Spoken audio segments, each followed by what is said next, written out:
নজর রাখবো খর্দায় একের পর এক জায়গা থেকে পুকুর ভরাটের অভিযোগ। এবার দেখাবো 17 নম্বর ওয়ার্ডে মাটি ফেলে পুকুর ভরাটের অভিযোগ এবং যে পুকুর ভরাট হচ্ছে আমাদের ক্যামেরায় সেই ছবিও উঠে এসেছে, যে ছবি আপনারা দেখছেন। প্রমোটারের বিরুদ্ধে উঠছে এই পুকুর ভরাটের অভিযোগ। পুকুর ভরাটে অদ্ভুত যুক্তি স্থানীয় কাউন্সিলরের, কিন্তু তার আগে স্থানীয় মানুষজন ঠিক কি অভিযোগ করছেন, কিভাবে পুকুর ভরাট হচ্ছে শুনুন।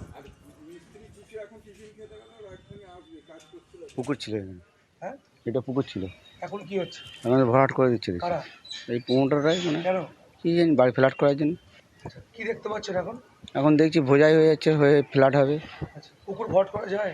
সেটা আমরাও যে বলা বলি করেছি কাকে? এখানকার লোকদেরকে, বললো কিছু আমরা বলতে পারবো না। পাল্টা আমাদের প্রতিনিধি যখন প্রশ্ন করছেন কাউন্সিলরকে, তিনি উল্টো কথা বলছেন, অদ্ভুত যুক্তি দিচ্ছেন স্থানীয় কাউন্সিলর। শুনুন। আপনি দেখাতে পারবেন, আপনি এখনই আর এসে দেখাতে পারবেন যে এক বেলচা মাটি পড়েছে? না, টিন দিয়ে পুকুর ভরাট হচ্ছে না? না, টিন নিয়ে দুটো ভাগ করেছে, ওদের দুই ভাইয়ের সম্পত্তি দুটো পার্টিশন করেছে, কিন্তু আপনাকে এসে দেখাতে হবে। পারলে এখনই আসুন। এক বেলচা মাটি যদি পড়েছে আপনি দেখাতে পারেন। মাটি ফেলে গাছ কেটে পুকুর ভরাট হচ্ছে না বলছে এলাকার লোক তো চাইছে মালিক টাকা দিক সবাইকে, আপনি দেখুন না এসে। না, আপনি কি বলছেন? তাহলে মিথ্যা অভিযোগ? আপনি আসুন না, নিজের চোখে দেখুন না।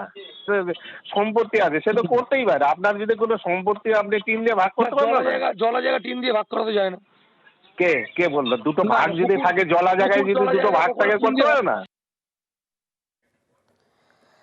শুনলেন যে স্থানীয় কাউন্সিলর তিনি কি যুক্তি দিলেন, মাটি ফেলে কোনো পুকুর ভরাট হচ্ছে না, কিন্তু আমরা দেখাচ্ছি, আমাদের ক্যামেরায় ধরা পড়ছে পুকুর ভরাট হচ্ছে বা কিভাবে টিন দিয়ে জলাশয় ভরাট হচ্ছে, যে ছবি আমরা দেখাচ্ছি।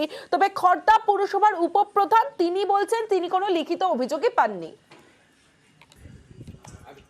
আমাদের 18 নম্বর ওয়ার্ডের কাউন্সিলর সুদীপ ভট্টাচার্য আর 14 নম্বর ওয়ার্ডের কাউন্সিলর অনিমেষ মুখার্জি, ওনারা দুজনের সঙ্গে কথা হয়েছে। ওনারা দুজনেই বলেছেন, জানিয়েছেন বিষয়টা আমাকে।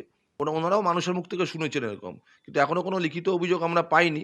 তা যাই হোক, অভিযোগই সেটা লিখিত হোক আর শুনে হোক, সেটা তা নিশ্চয়ই পৌরসভা অবশ্যই ব্যবস্থা নেবে। আমরা চেয়ারম্যানের সঙ্গে আলোচনা করব। আর চেয়ারম্যান এসব ব্যাপারে খুব স্ট্রিক্ট, উনি এ সমস্ত অ্যালাউ করেন না, আর আমরাও করি না এই সমস্ত ব্যাপারে।